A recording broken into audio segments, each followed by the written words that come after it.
Assalamualaikum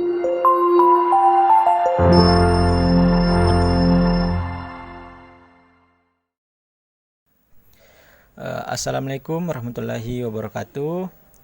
Kami dari kelompok 8, kami akan mempresentasikan hasil dari materi kami, yaitu koefisien korelasi kontingensi. Saya Sainal yang memaparkan materi kali ini bersama rekan saya, yaitu Andi Reza Ramadana dan Haldianti Usman. Oke, langsung saja kita ke materinya. Apa itu korelasi koefisien kontingensi?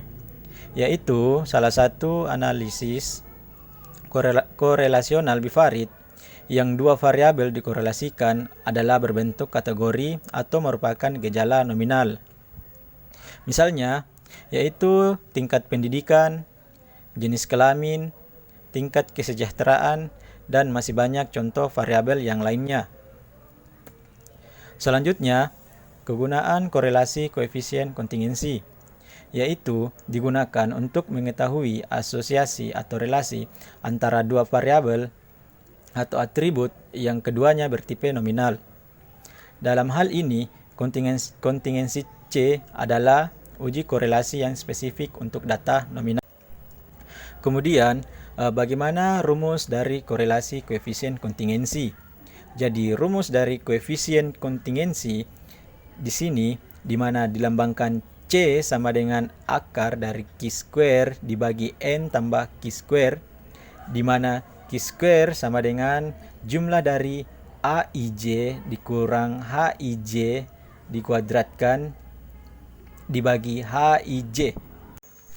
Oke, berikut keterangan dari simbol-simbol pada rumus koefisien kontingensi, yaitu di mana X kuadrat itu sama dengan Q square hitung, C sama dengan koefisien kontingensi, R sama dengan jumlah baris, C sama dengan jumlah kolom, N sama dengan jumlah observasi sampel atau populasi, FIJ sama dengan observasi baris, EIJ sama dengan nilai harapan.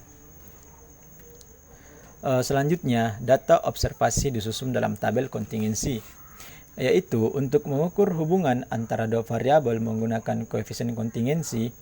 N sampel yang kita gunakan yaitu diklasifikasikan secara silang berdasarkan dua atribut yang terdapat dalam suatu tabel berukuran baris kali kolom. Selanjutnya yaitu prosedur pengujian. Lakukan uji idempedensi untuk melihat hubungan kedua variabel.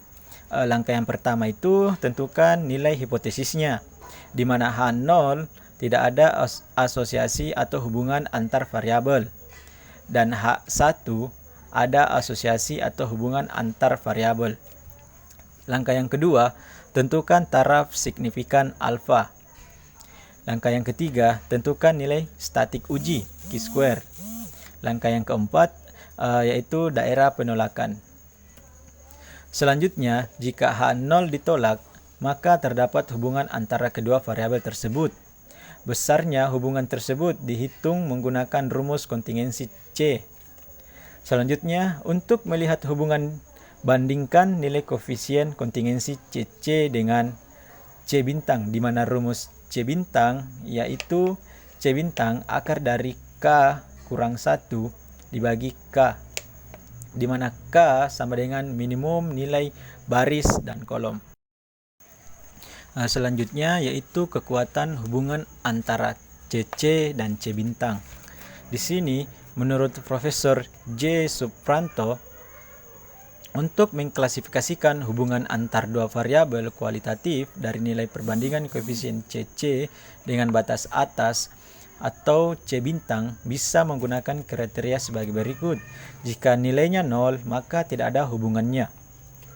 Jika nilainya kurang dari 0,50, maka hubungannya lemah. Jika nilainya 0,50 sampai dengan 0,75, yaitu hubungannya sedang atau cukup. Jika nilainya 0,75 sampai dengan 0,90, maka hubungannya kuat.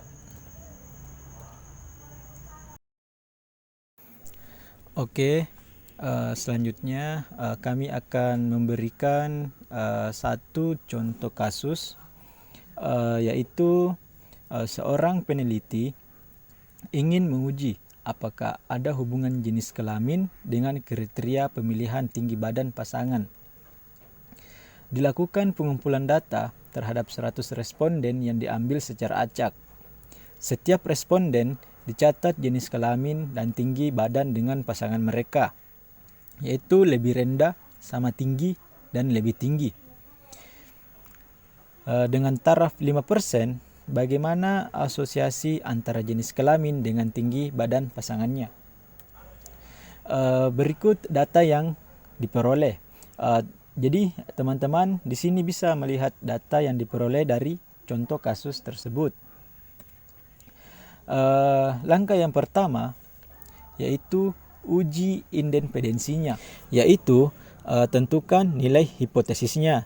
Jika H0 tidak ada hubungan variabel, jika H1 ada hubungan variabelnya. Selanjutnya, taraf signifikasinya, yaitu alfa sama dengan 5% atau sama dengan 0,05. Selanjutnya, hitung nilai statik uji, di mana kita menggunakan rumus Q-square adalah jumlah AIJ dikurang HIJ dikuadratkan dibagi HIJ. Di sini EIJ sama dengan total baris KI dikali total kolom KJ dibagi dengan N. Karena EIJ itu adalah nilai harapan, maka kita akan menghitung nilai harapannya, yaitu dengan menggunakan rumus E11 sama dengan total baris ke-1 dikali total kolom ke-1 dibagi N. Di sini N itu adalah jumlah dari data yang diperoleh dari contoh kasus tersebut.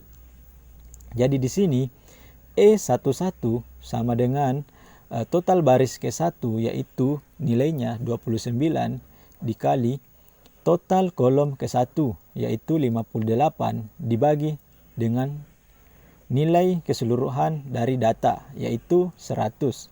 Hasilnya adalah 16,82. Oke, nilai selanjutnya yaitu E12 sama dengan lakukan langkah yang di awal, yaitu total baris ke-1 sama dengan itu nilainya 29 dikali total kolom kedua, yaitu 42 dibagi 100 nilai keseluruhan dari data, yaitu nilainya 12,18. Lakukan cara tersebut sampai dengan nilai keseluruhannya. Selanjutnya, hitung nilai Q-square-nya. Di sini teman-teman bisa perhatikan pada tabel slide kami sudah ada nilai frekuensi dan nilai harapannya masing-masing. Dengan menggunakan rumus Q-square sama dengan jumlah AIJ dikurang HIJ dikuadratkan dibagi HIJ. Jadi di sini hasil dari rumus tersebut bisa didapatkan hasilnya, yaitu 59,98. Selanjutnya yaitu kriteria penolakan. Di sini jika Q-square hitung lebih besar dari Q-square tabel, maka H0 ditolak. Jika Q-square hitung lebih kecil dari Q-square tabel, maka H0-nya diterima. Di sini alfa sama dengan 5% atau 0,05. Di sini teman-teman bisa lihat tabel, yaitu tabel DF dan alfanya. DF itu sama dengan derajat bebas. Jadi di sini DF-nya adalah sama dengan 2. Karena Q-square hitung lebih besar dari Q-square tabel, yaitu 59,98 lebih besar dari 5,991, maka H0-nya ditolak. Di sini 5,991 yaitu alfa dari 2. Artinya ada hubungan kedua antara kedua variabel. karena adanya hubungan antara kedua variabel, jadi kita hitung nilai koefisien kontingensi dan C bintang. Di sini koefisien kontingensinya di mana rumusnya adalah CC akar dari Q square dibagi Q square tambah N. Jadi kita langsung masukkan nilainya. Jadi di sini akar 59,98 dibagi 59,98 ditambah 100. Jadi hasilnya adalah 0,61. Selanjutnya kita masukkan nilai C bintangnya. Di sini rumus dari C bintang adalah C bintang akar dari K kurang 1 sama dengan dibagi K, yaitu K sama dengan minimum nilai baris dan kolom, yaitu nilai minimumnya adalah 2. Jadi kita langsung masukkan saja akar 2 kurang 1 dibagi 2, hasilnya adalah 0,71. Jadi nilai perbandingannya antara CC dan C bintang yaitu 0,61 dibagi 0,71 sama dengan 0,86. Jadi hasil dari contoh kasus kita yaitu 0,86, di mana pada tabel tadi jika hasilnya lebih dari 0,75 maka hubungannya kuat. Jadi contoh kasus kita mempunyai hubungan yang sangat kuat. Oke. Jadi sekian hasil dari materi kami. Jika ada kekurangannya mohon dimaafkan. Jadi buat teman-teman yang ingin memberikan pertanyaan seputar materi kami persilahkan. Untuk itu kami tutup. Wassalamualaikum warahmatullahi wabarakatuh.